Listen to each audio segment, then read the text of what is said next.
So, Jordan, we're now finding out that the same people who hacked insurance, who hacked the federal government, have hacked United Airlines, in May or June?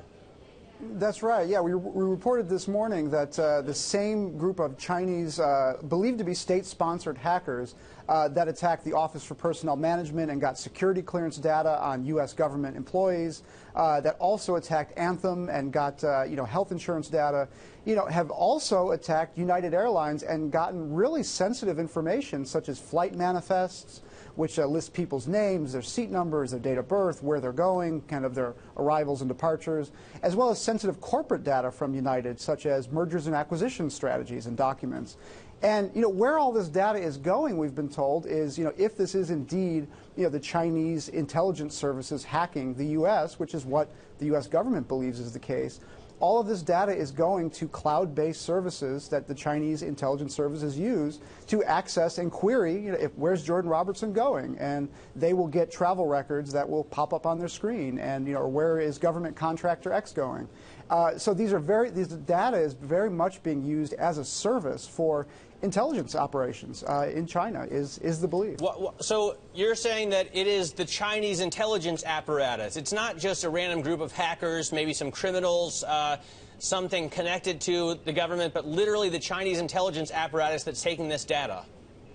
That's the belief of many of the investigators, and the U.S. government, is that these groups. It's always hard to tell who's exactly behind the keyboard, but these are very sophisticated actors. They have very specific intentions when they hack into these organizations, and the belief is that all of this data is being combined to profile individuals of interest to the Chinese government. Now, that could include Chinese citizens living abroad, or it can include, U.S. government employees, Americans with security clearances as well. So broad range of interests, and you can get a really detailed profile of these individuals with this combination of data. And, these are only the incidents we know about. There will be more to come.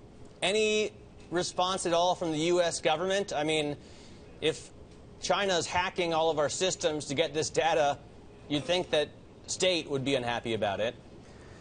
Yeah, well, the Office for Personnel Management breach recently is considered one of the worst breaches, of sensitive data, kind of all time. I mean, that's security clearance data. It is, voluminous documents that people with security clearances have to fill out about their affiliations, about their finances, about their health, about their mental health. The U.S. government is really, really concerned about this because what you have now are these really rich, detailed databases, of sensitive U.S. individuals, kind of that are in the hands, allegedly, of a foreign government at this point. So the U.S. government is scrambling to figure out how do we protect both the government networks as well as what do we do about commercial networks that the government doesn't have any direct control over. It's a real problem. And first of all, I wonder, when I see United, I think about a few weeks ago when the New York Stock Exchange had its issues, when the Wall Street Journal site came down, and all of these United flights were grounded. Is that a separate incident, or do you think that would have had something to do with the hacking as well? So it's really interesting. So there were actually two major outages that United experienced recently. One was in July with its reservation system.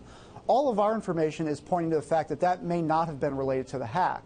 However, there was an earlier incident in June where there was a major outage, and our information is that there might be a connection to the hack and that outage. So what it shows is that, regardless of kind of the sequence of events in these hacks, they can be connected to really serious outages affecting, critical transportation infrastructure for the United States. And, that's a really serious concern.